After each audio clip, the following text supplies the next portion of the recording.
हम उत्तर के वो वासी जहाँ कण कण में है काशी, जहाँ कृष्ण जन्म लेते हैं और रामचंद्र वनवासी, जिसकी गोदी में बैठ के पंडित गाते सातों सुर। हमारा मान है, सम्मान है, अभिमान गोरखपुर। देशवासियों को नहीं पता है कि हमारे गोरखपुर में क्या है, हमारे उत्तर प्रदेश में क्या है, तो उनको एक गाने के माध्यम से ये बताना था कि भाई उत्तर प्रदेश में इतना कुछ है। कार्तिक महीनावा के शुक्ल पखवा, भगती में डूबल सगरो गाँव जवा, सुनीला अरज कर भाग उजियार, तोहरे से बाटे सगरो आस हमार। छठी माई राउर महिमा पार, छठी माई राउर महिमा पार। इस छठ गीत को बनाने का हमारा जो मकसद था, सबसे पहले मैं बताता हूँ कि कैसे बना। तो हमारे जो मित्र हैं प्रखर पांडे जी ने, उन्होंने एक लाइन लिखी, कार्तिक महीनमा के शुकुल पखवार, भक्ति में डूबल सगरो गांव जवार, ये छठी माई राउर महिमा अपार। तो उन्होंने लिख के दिया, तो मैंने कहा यार भोजपुरी में इतना शुद्ध तरीके से भोजपुरी को भी लिखा जा सकता है और कमाल लिखता है वो। अयोध्या मंदिर बनने के बाद या मंदिर बनने के दौर में राम पर खूब गीत लिखे गए, खूब गाए गए, खूब गुनगुनाए गए और खूब बजा। आपका रंगसाज का ये तीसरा गीत, इसे लिखने के पीछे का मकसद, कैसे लिखा गया और इसे लेकर आपकी क्या स्मृति है? ये गाना जब बना था, दरअसल ये गाना 22 जनवरी को रामलला का प्राण प्रतिष्ठा था और 21 जनवरी 2022 को ये गीत लिखा गया था कि आज धरा है मगन, झूम रहा है गगन, पाके राम के दर्शन हुआ पुलकित ये मन, बाजे बाजे रे ढोल शहनाई, अवध पधारे मेरे रघुराई। थोड़ा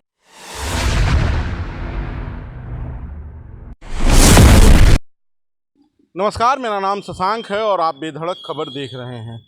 हम एक शख्स से आपका परिचय कराएंगे। परिचय इसलिए कि इस शख्स का संबंध गोरक्षनाथ की धरती से है। परिचय इसलिए कि गोरखपुर से निकलकर एक व्यक्ति जो बाहर जाता है, मुंबई जाता है, मायानगरी जाता है और वहाँ से गोरखपुर और अपनी एक अलग पहचान बनाने का प्रयास करता है। और पहचान की शुरुआत भी गोरखपुर से होती है। वो इसलिए कि गोरखपुर उसकी जन्मस्थली है। हमारे साथ अभिषेक उपाध्याय जी हैं, इनसे बातचीत करेंगे और जानेंगे कि बम्बई में क्या कर रहे हैं, मायानगरी की ज़िंदगी कैसी है। और एक गीत जो इस समय चर्चाओं में है, जो गोरक्षनाथ के ऊपर है, गोरखपुर के ऊपर है और गोरखपुर की जो सभ्यता है, संस्कृति है, पहचान है, धरोहर है, वो सारी चीज़ें उसमें दिखाई गई हैं। तो पहले तो ढेर सारा स्वागत आपकी अपनी जन्मभूमि और गोरक्षनाथ की धरती गोरखपुर में Abhishek ji. Thank you so much Shashank भैया। सबसे पहले तो आपको मैं धन्यवाद करना चाहता हूँ, इतने अच्छे तरीके से आपने मेरा इंट्रोडक्शन कराया आपके पब्लिक से। तो पहला सवाल पे आते हैं। पहले तो आप गोरखपुर आए हैं और गोरखपुर से आपका नाता है। एक गीत हमने सुना, गीत आया कहीं से घूमता घामता, और उसमें गोरक्षनाथ मंदिर दिखता है, प्रेमचंद का वो आवाज़ दिखता है जिसमें बैठकर उन्होंने कहानियाँ लिखी हैं, गोदान लिखा है, रामगढ़ ताल दिखता है। गोरखपुर से बम्बई गए हैं, बम्बई जाते हैं लोग रैप गाते हैं, बम्बई जाते हैं लोग भोजपुरी वाले तो पता नहीं क्या क्या गाते हैं, ये कहाँ से आया? जैसा कि आपने बताया कि मैं गोरखपुर मेरी जन्मस्थली रही है और मेरा हमेशा से, मेरी शिक्षा दीक्षा यहाँ से हुई। तो मेरा हमेशा से ये रहता था कि गोरखपुर के लिए मैं क्या कर सकता हूँ, क्योंकि बहुत सारे लोग यहाँ ऐसी चीज़ें करते हैं लेकिन वो बात सही से लोगों तक पहुँचानी, ये हमारा मकसद था कि हम क्या ऐसा करें कि जो आम जनमानस है उनको गोरखपुर के बारे में बताया जाए। तो उसलिए हमने एक प्लान किया कि गोरखपुर एंथम लेकर आते हैं। उसको मैंने लिखा, 2 साल पहले मैंने उसको लिखा। मेरे साथ प्रखर पांडे एक मेरे मित्र हैं, उनका बड़ा अच्छा सहयोग रहा। उन्होंने भी साथ में हम लोगों ने बैठ के लिखा। और फिर ये गीत जो है लोगों को जब हमने रिलीज़ करना था तो 6-7 महीने तक इस पे हमने काम किया। पहले तो मैं मुंबई में इसके ऑडियो पे सारा जितना भी वर्क होता है, सारे इंडस्ट्री के प्रोफेशनल्स इसमें जितने भी आर्टिस्ट हैं, जैसे ज़ितार नीलाद्री जी के शिष्य हैं हार्दिक वर्मा जी ने, उन्होंने बजाया है। बहुत ही शानदार उन्होंने ज़ितार बजाया है। और एक मानस हमारे मित्र हैं, उन्होंने इसमें जो है गिटार बजाया है। और कल्लोल घोष हमारे म्यूज़िक अरेंजर कंपोज़र, उन्होंने साथ में बैठ के हम लोगों ने इस गाने को पूरे तरीके से अरेंज किया है। लता मंगेशकर स्टूडियो ये मुंबई में हमने इसको रिकॉर्ड किया है। तो पूरी तरीके से ऑडियो को लाने का मेरा मकसद ये था कि गोरखपुर के लेवल पे एक ऐसा गीत आए कि गोरखपुर के लोगों को लगे कि भाई गोरखपुर में क्या है, उसको एक अच्छे ग्रैंड तरीके से हम कैसे रिप्रेजेंट कर सकते हैं। अब आते हैं ऑडियो पर, वीडियो पर। तो वीडियो जब हमने प्लान किया था, चूँकि गाना ऐसा लिखा था कि गोरखपुर की हर एक धरोहर को हमें समेटना है उस 4 साढ़े 4-5 मिनट वो में। दिख भी रहा है जी तो पूरा गोरखपुर दिख रहा है। अगर कोई देखना चाहे गोरखपुर को तो इस वीडियो को देख सकता है। जी बिल्कुल। तो हमारा मकसद यही था कि कैसे हम, हमारे पास मतलब ये चैलेंज था कि 4.5 मिनट में पूरे गाने को, पूरे गोरखपुर को एक गाने में लेके आना। फिर हमने ये प्लान किया कि हम गोरखपुर के, अब ऑडियो में तो बहुत सारी चीज़ें हम नहीं डाल सकते, प्रमुख चीज़ों को डालते हैं, लेकिन वीडियो में कुछ नहीं छूटना चाहिए गोरखपुर का, जो भी हर एक चीज़। तो उस हिसाब से हमने गोरखपुर के हर एक चक्के चौराहे से लेकर हर एक उस पौराणिक स्थल तक गए, चाहे वो मगहर हो, चाहे वो गौतम बुद्ध जी की जो भी निशानियां हैं कुशीनगर है, या फिर ये जो है चौरी चौरा का एक ऐतिहासिक शहीद स्मारक। तो ऐसे ऐसे जगहों पे जाके हमने शूट किया। हमारी पूरी टीम दिल्ली से आई थी और सब ने बहुत मेहनत किया। तकरीबन 7-8 दिन का पूरा ये शूट का जो है पूरा प्लानिंग थी, और ठंड में हमने उसका पूरा शूट किया। फिर जाके ये हमने एक वीडियो बनाया, एडिटिंग हुई, फिर जाके ये वीडियो आया, और जब आया तो फिर रिएक्शन आप देख पा रहे हैं। जनता बड़ा प्रफुल्लित है। गोरखपुर वालों के लिए तो है ना कि मतलब राष्ट्रगान है फिर गोरखपुर गान है तो ये थोड़ा और है। अभी थोड़ा सा ऐसा है लोगों को गोरखपुर एंथम। एक रॉ में हो जाए वो तो म्यूजिक के साथ है गोरखपुर एंथम। हाँ। अच्छा, तो उसकी जो प्रमुख लाइन है वो मैं गाता हूँ। हम उत्तर के वो वासी जहाँ कण कण में है काशी, जहाँ कृष्ण जन्म लेते हैं और रामचंद्र वनवासी, जिसकी गोदी में बैठ के पंडित गाते सातों सुर। हमारा मान है, सम्मान है, अभिमान गोरखपुर, हमारी जान है, पहचान है, अभिमान गोरखपुर। ये मथुरा काशी अयोध्या होते हुए गोरखपुर। जी जी बिल्कुल, क्योंकि एक ऐसा ना एक धारणा है लोगों में कि उत्तर के लोगों के बारे में, अभी जैसा देख रहे हैं आप लैंग्वेज बैरियर्स पूरे देश में कितना हम लोग स्ट्रगल कर रहे हैं इन सब चीज़ों को लेके। तो मेरे मन में एक कसक थी कि हमारे उत्तर में जितना कुछ है ये आप सबको, देशवासियों को नहीं पता है कि हमारे गोरखपुर में क्या है, हमारे उत्तर प्रदेश में क्या है। तो उनको एक गाने के माध्यम से ये बताना था कि भाई उत्तर प्रदेश में इतना कुछ है, उत्तर प्रदेश में हमारे राम कृष्ण जन्म लेते हैं और काशी मथुरा है, तो और उसी उत्तर प्रदेश में हमारा गोरखपुर बसता है। ये गोरखपुर उसी उत्तर का है जिस उत्तर में ये सारी चीज़ें हैं। तो ये चीज़ मेरे मन में था कि ये लोगों को बताना है, और सिर्फ गोरखपुर तक इसको सीमित नहीं रखना था। मेरा मकसद था कि पूरे देश और दुनिया भर के लोगों को जी हाँ बिल्कुल जाने कि ये गोरखपुर की पहचान क्या है। चलिए थोड़ा गोरखपुर से बॉम्बे चलते हैं। जब स्ट्रगल का समय होता है, अभी भी आपका चल ही रहा है, अभी आपने भाषा की बात की, बड़ा देश में है, कैसा माहौल है बम्बई का, किस तरह से काम करते हैं आप लोग, कितना संघर्ष है? जो बनना चाहते हैं, जो जाना चाहते हैं, किसी को कलाकार बनना है, किसी को गीतकार बनना है, किसी को संगीतकार बनना है, कैसे बम्बई का जीवन? देखिए शशांक भैया, मैं निश्चित ये कहूँगा कि मुंबई का जीवन इतना सरल तो नहीं है, क्योंकि यहाँ से जाना या फिर किसी भी शहर से कोई आर्टिस्ट जाता है मुंबई में, सबसे बड़ी बात तो वहाँ के रहने में ही एक स्ट्रगल है।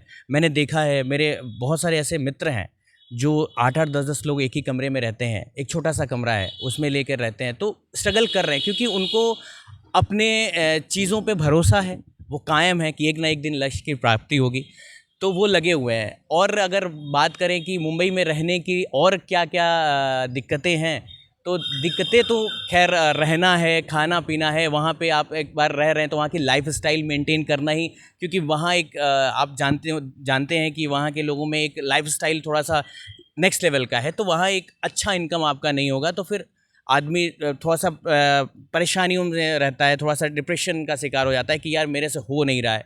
तो उन सारी चीज़ों को हैंडल करना और उन सारी चीज़ों में बने रहना, ये निश्चित ही एक चैलेंज है। बहुत सारे मेरे मित्र हैं, उनसे मैं बैठता रहता हूँ, ऐसे बातचीत होती रहती है, तो कहते हैं यार देखो, जब तक तोड़ेगा नहीं तब तक छोड़ेगा नहीं, तो उसी टाइप के जी हाँ, जी हाँ। तो हम लोग भी हमारे मित्रों के साथ कभी कभार बैठते हैं, तो अलग अलग विषयों पे, और भाषा का जो भाषा की बात की है, देखिए कहीं ना कहीं ये दिक्कतें तो हैं, और नकारा नहीं जा सकता, लेकिन कुछ एक जगहों पे ही हैं, कुछ एक मानसिकता के से जुड़े हुए लोगों के ही हैं।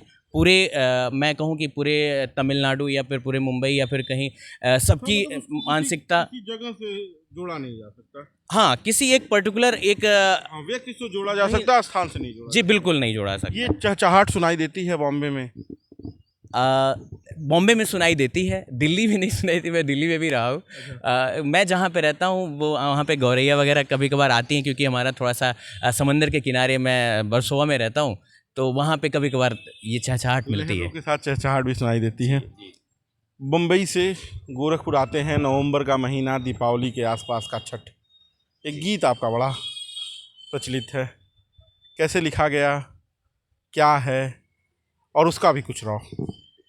तो ये गीत तो मेरे दिल के बहुत करीब है, और ये चहचहाट सही बात है। तो आपने जो छठ की बात की, छठ गीत, पहले तो जो फेस्टिवल है, यही मेरे दिल के बहुत करीब है, और हम बचपन से हमारे घर में छठ मनाया जाता था। बिहार और पूर्वोत्तर का तो ये वो पर्व है जिसके आगे दिवाली होली भी फीकी है। जी हाँ, बिल्कुल बिल्कुल सही बात है। और अभी तो अब आने वाली ट्रेनें तो भरी रहती हैं, और धीरे धीरे ये पूरे शहर, पूरे देश और विश्व भर में ये जो है प्रसिद्ध हो रहा है, बहुत तेजी तरीके से। जी हाँ। तो और उसकी जो सबसे बड़ी बात थी, इस छठ गीत को बनाने का हमारा जो मकसद था, सबसे पहले मैं बताता हूँ कि कैसे बना। तो हमारे जो मित्र हैं प्रखर पांडे जी ने, उन्होंने एक लाइन लिखी, कार्तिक महीनवा के शुकुल पखवार, भक्ति में डूबल सगरो गांव जवार, ये छठी माई राउर महिमा अपार। तो उन्होंने लिख के दिया, तो मैंने कहा यार, भोजपुरी में इतना शुद्ध तरीके से भोजपुरी को भी लिखा जा सकता है, और कमाल लिखता है वो प्रखर। दौर में भोजपुरी चल रही है, उसमें अगर ये लाइन मिली है तो वो और अद्भुत है। तो इतना खाटी भोजपुरी लिख के, और उसने जब मुझे भेजा तो मैंने कहा यार, उसने किसी प्रोजेक्ट के लिए लिखा था, किसी उसके कहीं पिच करना था। तो मैंने कहा यार, ये गाना तो तुम मुझे दे रहे हो, और हम लोग इस पे काम कर रहे हैं। और तो जैसे ही मैंने सुना, मैंने जस्ट बैठ के मैंने गुनगुनाना शुरू किया, वो मुझे धुन आ गई। मैं धुन कैसे आती है मैं वो गा के आपको सुनाता हूँ, जैसे आपने कहा। तो कार्तिक महीनावा के शुक्ल पखवार, भगति में डूबल सगरो गाँव जवार, सुनीला अरज कर भाग उजियार, तोहरे से बाटे सगरो आस हमार, छठी माई राउर महिमा पार, छठी माई राउर महिमा पार। तो ये गीत उस समय हमने बनाया, और पहला ही गीत हमारा रंगसाज का था। हमारा रंगसाज म्यूज़िक लेवल है, और उस पर हमने एक एल्बम जो लाया था, तो उसी का ये एक पहला गाना था। फिर दूसरा गाना हमने गोरखपुर एंथम किया, तीसरा गाना अभी एक राम जी पे मेरे रघुराई, हमने इसका जिसे आपने जोड़ा था, जी, सूत्र में बांधा था, उस अयोध्या पर आता हूँ। अयोध्या मंदिर बनने के बाद, या मंदिर बनने के दौर में, राम पर खूब गीत लिखे गए, खूब गाए गए, खूब गुनगुनाए गए, और खूब बजा। आपका रंगसाज का ये तीसरा गीत, इसे लिखने के पीछे का मकसद, कैसे लिखा गया, और इसे लेकर आपकी क्या स्मृति है?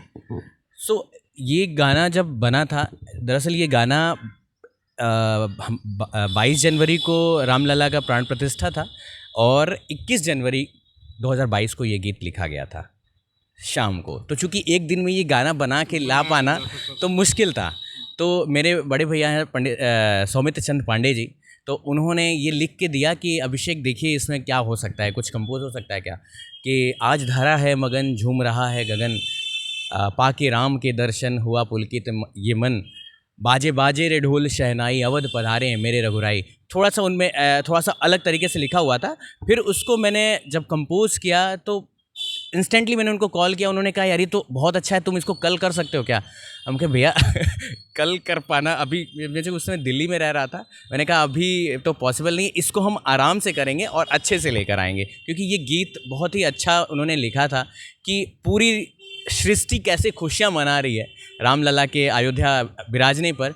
तो ये हमारा मकसद था कि इस गीत में एक सेलिब्रेशन के साथ, एक जैसे आज देख रहे हैं हाँ कि राम जी अवध पधार रहे हैं और उनके जो है पधारने की खुशी में पूरी जनता जो है खुशियाँ मना रही है। हाँ, चलिए अब शुरुआत पे आते हैं, जो हमने शुरुआत सोचा था कि अंत में बताएंगे।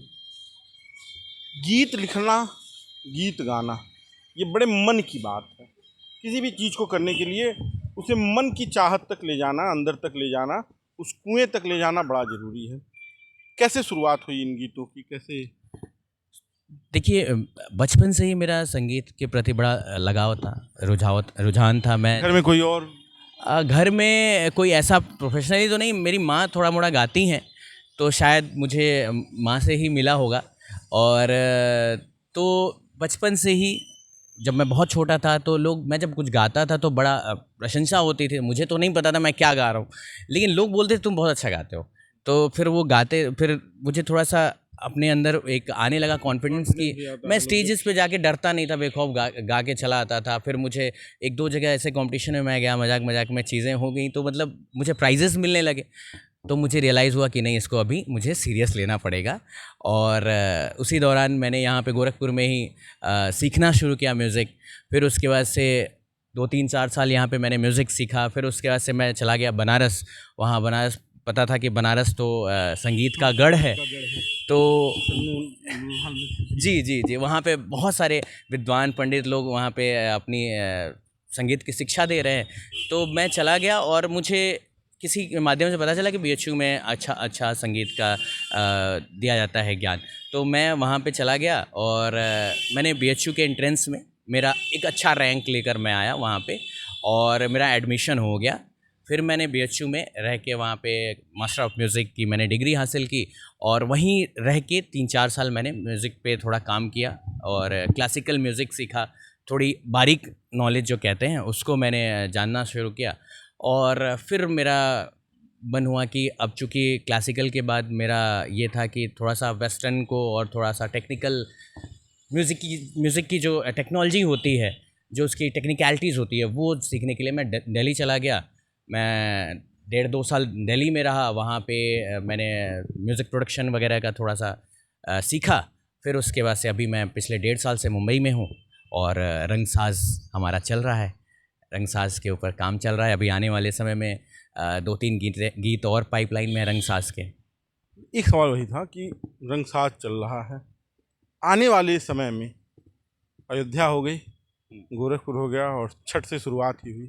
आने वाले समय में रंगसाज को चाहने वालों को, जो रंगसाज को सुन रहे हैं, जो आपकी व्यूअरशिप है, उन्हें क्या मिलेगा? रंगसाज तो देखिए एक हमारा जो इनिशिएटिव था ये था कि एक्चुअली है कि जितने जो ऐसे म्यूज़िक के जो सिंगर्स हैं, कंपोजर्स हैं, जो म्यूज़िक में काम कर रहे हैं, उनको एक स्टेज देना सबसे पहली चीज़। तो अभी तो मेरे ये पहले एल्बम मेरा, मैं जैसे ही फाइनल होगा उसके बाद से बहुत सारे लोगों के मेरे पास ऐसे आ रहे हैं कि साथ में कोलैबोरेशन का हम लोग एक शुरू करने वाले हैं। बहुत ही अच्छे लेवल पे हम काम कर रहे हैं उसको लेकर। अभी हमारा वो पाइपलाइन में चीज़ें हैं। तो आने वाले समय में अगर मैं अपने एल्बम की बात करूं, रंगसाज के थ्रू हम क्या लेके आ रहे हैं, तो अभी आने वाले में कुछ लव सॉन्ग्स, एक डिवोशनल सॉन्ग और हो सकता है, और भी एक मतलब मिक्स है। एक सरप्राइज एलिमेंट्स होंगे कुछ उसमें। अभी तो नेक्स्ट वाला जो है वो मैं बता सकता हूँ कि वो एक लव सॉन्ग हम लेकर आ रहे हैं, ताकि क्योंकि हमारे बहुत सारे ऐसे लिसनर्स हैं और सुनने वाले जो हमेशा मुझे मैसेजेस करते थे, कॉल करते थे कि केवल आपका डिवोशनल ही आता है, तो कुछ ऐसा भी लेकर आइए। तो मैंने कहा कि देखिए प्लानिंग तो है और हम लेकर आ रहे हैं उसको। चलिए, आपको आने वाले इस गीत की और आने वाले प्रोजेक्ट की ढेर सारी शुभकामनाएं, और उम्मीद है कि आप इसी तरह से लोगों को हंसाते रहेंगे, गुनगुनाते रहेंगे और लोगों तक अपनी पहचान बनाते रहेंगे। तो हमारे साथ ये थे अभिषेक जी, जिनके गीत आए हैं। भक्ति है, राष्ट्र और शहर का प्रेम है, और आने वाले समय में प्रेम पर भी गीत आने वाला है, जिसकी ढेर सारी शुभकामनाएं। बाकी आपको ये वीडियो कैसा लगा हमें कमेंट बॉक्स में बताइएगा। रंगसाज को सब्सक्राइब करिएगा, सुनिएगा। गोरखपुर ही नहीं, पूरे उत्तर प्रदेश और उसके बाद से देश, जिसे हम प्रेम करते हैं, उससे भी जुड़े तमाम गीत, तमाम संगीत आपको सुनने को मिलेंगे। जुड़े रहिए बेधड़क खबर के साथ। धन्यवाद।